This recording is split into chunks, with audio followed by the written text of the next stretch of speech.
Good morning, comeback kids. All right. So you may recall last week we finished filling out our organizational plan and I asked you to work on writing the rough draft of your essay. Today, we're going to revise our rough drafts. We're going to be looking at how to use clear, precise, and mature language. So let's talk about that. Some examples of that are using concrete nouns. So instead of saying a toy, you might say yo-yo. Instead of saying a car, you might say Honda Civic. You want to be really specific.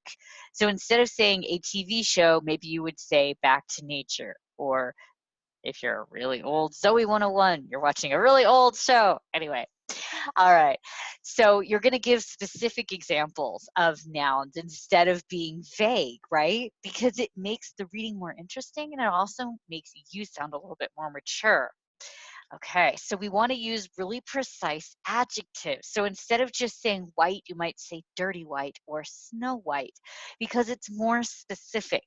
And I know that this isn't necessarily the way you would talk in the real world, but remember that when you're face to face with someone, you get a chance to elaborate and give them more detail, and they can read your body language, so they're getting more information. But when you have printed material on a page, you don't have that context. So you have to give the reader more background. So that's what we're doing.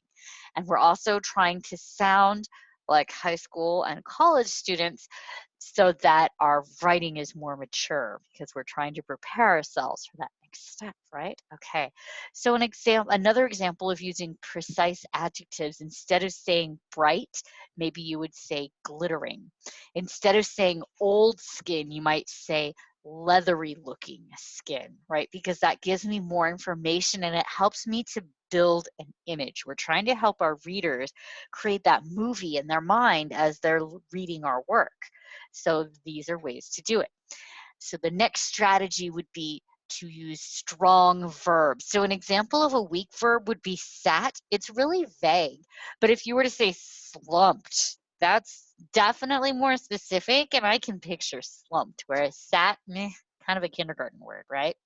Okay, so instead of saying walked, maybe you would say swaggered, yeah, or strolled. Those are words that help us create a stronger image in our minds. Okay, so then maybe instead of ran, you would say bolted, right? It creates that image of speed, but it gives you a better way to picture what you're hearing. Awesome. Okay, so now let's talk a little bit more about mature language. On the screen, it asks us, what is mature language? And we've got an example. So mature language is when we use more advanced words than you might use in everyday language, in conversation, to help make your writing sound a little bit stronger. It also makes you sound better educated. And you guys are all very intelligent. So I know that with a little bit of work, we can help you develop more mature language in your writing as well. So let's look at the example on the screen. So we've got a simple sentence here at the beginning. It starts out with just, sorry guys, there we go. It starts out with, my old grandmother likes to go see shows when she can. That's the kind of sentence I might write in a rough draft, right? I get the idea across, but it doesn't make me sound as mature as perhaps I might want to if I'm writing a college entrance essay, if I'm trying to impress my teacher to go up from just that half grade level, or my grade is hanging and I just want to get it up just that little bit to passing. So I need to impress my teacher. I need to use that more mature vocabulary. Google is your best friend, right? If you don't know a more mature word, you can find it on Google. So let's take a look at our example and see how they improved on this sentence. So it started out with my old grandmother. Let's look at this new one. It says, my elderly grandmother appreciates the diversion of attending a Broadway play. Ooh, that's more specific, isn't it? Whenever the opportunity arises. Whoa, okay, so I replaced old with elderly, didn't I? And then here I replaced likes with appreciates. And instead of saying to go, I put the diversion of attending. But I also added this phrase here, the diversion. That's definitely more mature language, because like if I'm just sitting down talking to you, I'm not going to say, yeah, I participated in this exciting diversion this weekend. Yeah, right. No, but when I'm writing, I need to sound more mature. I need to sound more academic. So that's why I might use that kind of language. So diversion just means something fun to distract you, right? Okay. So my old grandmother likes to go see the shows when she can. So I changed old to elderly. I changed likes to appreciate. I changed go to attending. This whole diversion, I added that in. And then let's see, shows. Instead of just saying shows, I said a Broadway play, definitely more specific, right? And then instead of saying when she can, it says whenever the opportunity arises. Ooh, definitely clearer, isn't it? Okay, so we've got a good example of how we can improve the maturity of our writing. Now, how do we get here, right? Like, how do we take a sentence and go from a simple sentence to something more mature with more specific, precise, clear language? You asked an excellent question. I have just the map for you. Let's take, whoops, sorry guys, I gotta stop annotating so I can map, stop. There we go. Now we can get there. Okay, so now let's take a look. I am using a bridge map because a bridge map is a way to break things down, and this is going to help me analyze my writing and come up with more precise words. Okay, so my relating factor, remember when we're using a bridge map, we always have a relating factor. This is how the things we're talking about are related to each other. All right, so in this one, my relating factor is right here, and it says is more precise language than. So I'm trying to find more precise words. Okay, so I'm going to take apart my original sentence. Here's my original sentence. People do strange things when scared. All right, so I took this because this is one of the sentences in my introductory paragraph, but it doesn't sound particularly educated or academic. So I want to make this sound a little bit more mature. So I chose the verb do right here, and I chose the phrase strange things, and then the verb scared. Okay, so I'm looking for more precise language. And you know what I did, guys? I put in the word do in Google, and I said do synonyms. Remember, a synonym is a word that has the same meaning or a similar meaning. And so I got some different synonyms, but I also sat down and I thought about, okay, so the first word on here, act. I thought about, well, what does do mean? Well, it might mean to act, right? To take action, or in this case, maybe react because I'm reacting to fear, or another word for react was respond. So these are words I was just kind of able to figure out on my own. And then I thought, well, another word for what people do is how they behave. So I put behave on there, and I thought, well, behavior has a lot to do with feelings. So I put feel down there, and then I got stumped. I wanted one more word and I couldn't think of it. So that's when I went to my good friend Google and I typed in behave, and I got some synonyms for that, and I picked one. So I picked proceed because it means to move forward, right? Or act. All right. So that's how I got that first one. And then for strange things, that was the next word. So I was like, okay, so when I said people do strange things, what did I really mean by that? Well, what's a way to replace that? So I kind of looked at my first words where I've got act, and I said, well, people act, when I say people act strange things doesn't make sense, right? But I want something along that idea. So then I said, well, people act wildly. Okay. And then I thought, well, what's another word for wildly? Oddly, unpredictably, peculiarly, and bizarrely I got from Google, right, guys? Because I don't talk that way every day, I promise. Okay, so I did change the part of speech a little bit so that it matched better with my first word, because I'm going to say people blank blank when blank, right? So then I can pick a word from my list here to fill in those blanks. So now I can come up with a bunch of different sentences. Okay, so I've got what I wanted to replace strange things with. Now, the last one was scared, because scared is kind of a really common word, and I wanted to come up with something a little more interesting. So the first thing off the top of my head was frightened. So I put frightened it down, and then I was at a loss. I did not know what to put down next. So I went to Google and I Googled frightened and synonym, and I picked words that looked good. So after frightened, I got panicked, I got fearful, I got terrified, and I have fearful twice. I didn't catch that. Yeah, silly me. There we go. Okay. So now what I do is I take the original sentence and I'm going to change it by plugging in some of these selections. So you see in my example here, I have people behave unpredictably when fearful. But I can combine this in any way I want. So let's see, I could take, whoops, turn this off. There we go. I could take this guy. No, you don't want to do that. All right. Not letting me.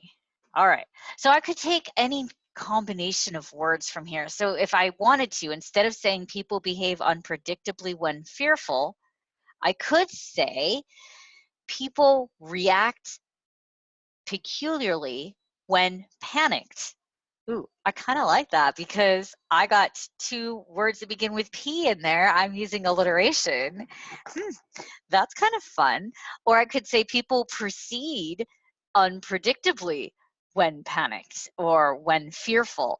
So you see, I can make any different combination I like, and I can play with it until I find the sentence I really like, and then I can plug that one into my writing.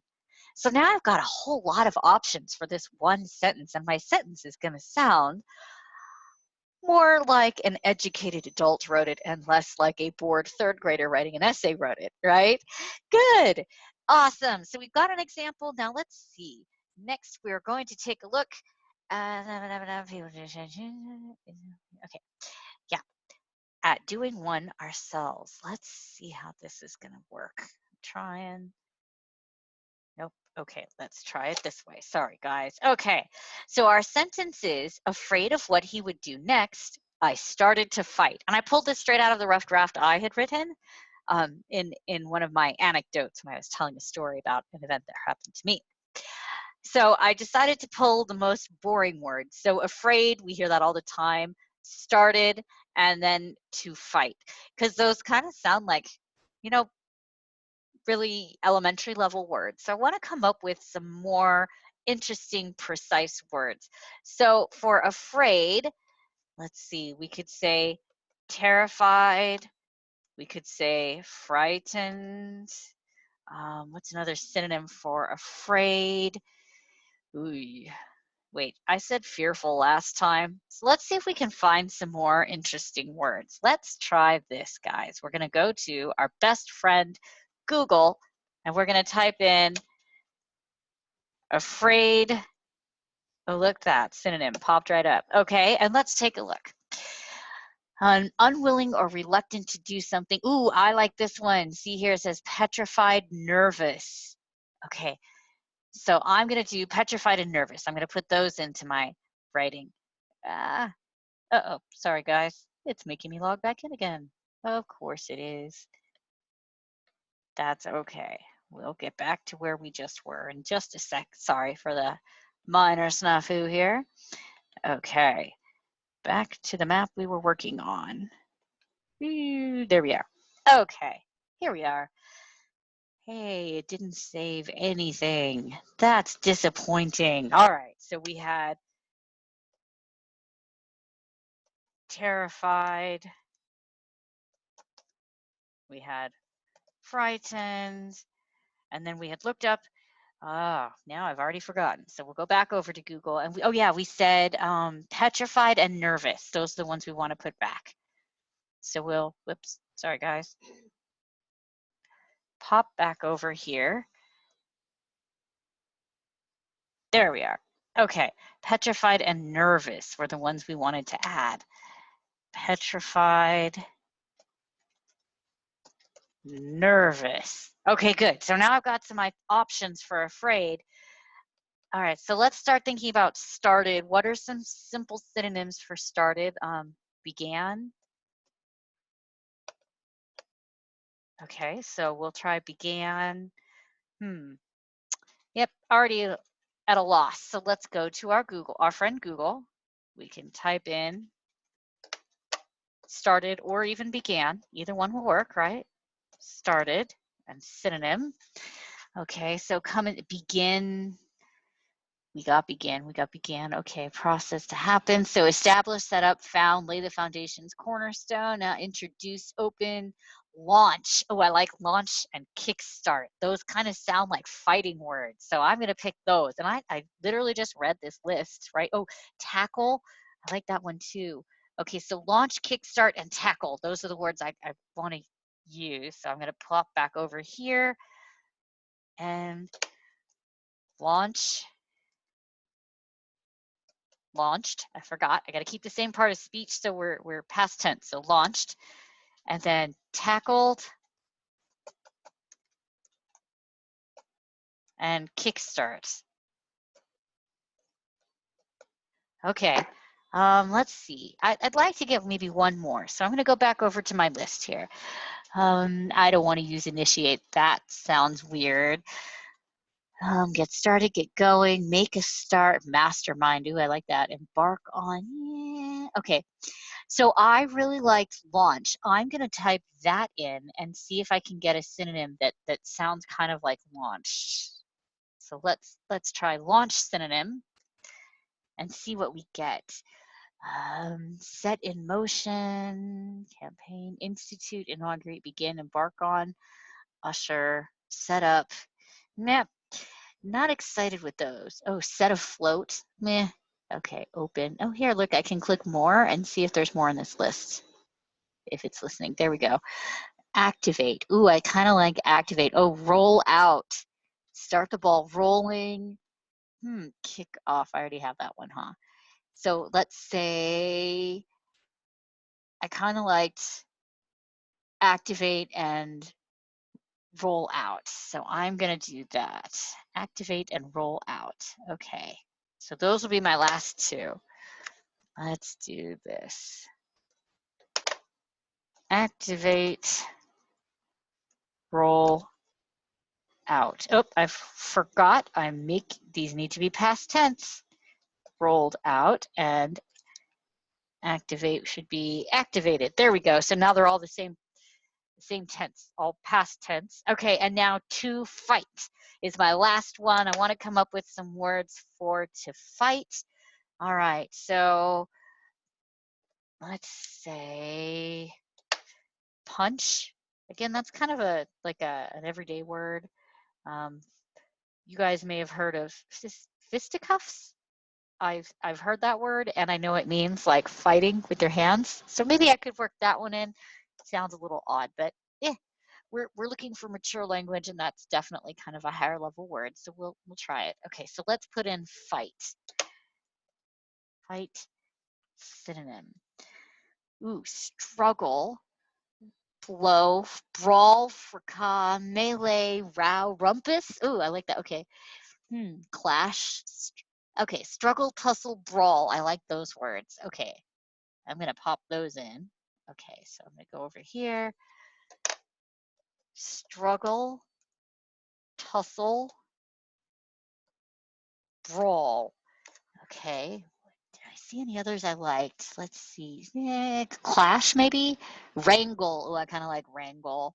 There's more. Oh, this is fun. Okay, tumble. I have never heard that one before. Donnybrook. That's a weird one. Oh, I've heard scrap or dust up. Huh. Shindy. I've heard shindig, but I always like as a party, never as a fight. Free for all. Oh, there we go. Okay, I kind of like that one. All right. Okay, so I'm going to put in wrangle and free for all, and I think then I'll be ready to look for, whoops, sorry guys. There. Okay. There.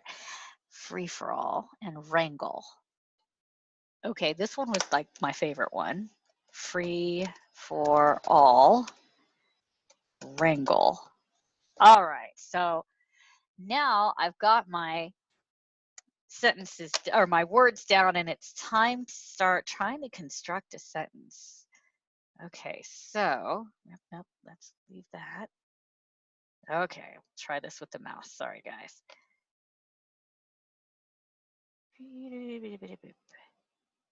There we go. No, yay. Okay, so now I need to start my sentence. So I'm going to keep the introductory clause, afraid of what he would do next. Afraid of what he would do next, comma, oh yeah, that's right. We were getting rid of afraid. We want to replace afraid with one of our words. So let's see, which word should I choose? Let's try, frightened. Frightened. It's a little bit better. Oh yeah, that's the first word in the sentence, Susan. You should capitalize that one. Okay, so frightened of what he would do next. I think began is boring. So I launched.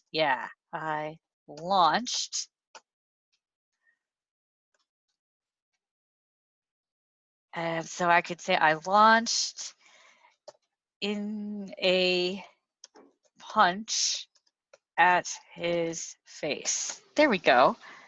Okay, so now, oh, there we go. That's kind of a powerful one, huh? Yeah, I like that. Okay. So now I've got a better, stronger sentence. Now I could change this sentence if I chose, just by substituting a different word from my list for any of my words. But I like this one. Wow, what do you guys think? You helped me do this. Not bad, right? Why do I have an extra bridge in here? Odd. There we go. Sorry about that one, guys. Must have clicked it. All right. So now I've got a much stronger sentence than what I started with. So let's compare the original. Afraid of what he would do next, I started to fight. And here we have frightened of what he would do next. I launched a punch at his face. A little bit stronger, right? And it definitely sounds a little bit more interesting, a little bit more mature, and it's certainly a little more precise now instead of kind of vague, right? All right. Well, ladies and gentlemen, you've seen a couple of examples. This is what you're going to be doing with your work. So now it's time to take a look at your homework. All right, check this out, guys. So we got some practice revision sentences here. You see some examples. You are going to do, hang on, guys. No, I don't want you to be the big, okay. Anyway, here we go. So what you're going to do, you're going to choose 3 examples below to complete the bridge map revision with. To complete bridge map revisions. All right, so you're going to choose 3 of those sentences, any 3, and then you are going to select 3 sentences from your own rough draft, and you're going to do the same thing. You're going to create sentence revisions with the bridge map. All right, does anybody have any questions? Probably not, since you're not here right now. All right, ladies and gentlemen, it is time for you to work on your own. I look forward to seeing the work you produce, and I know your teachers will enjoy reading your rough draft. Once you've done your 3 revisions, you're going to need to then work with your teacher to create that final draft. All right, ladies and gentlemen, I hope you've enjoyed drafting your essays with us. Have a wonderful day. Come back, kids, and we will see you next time.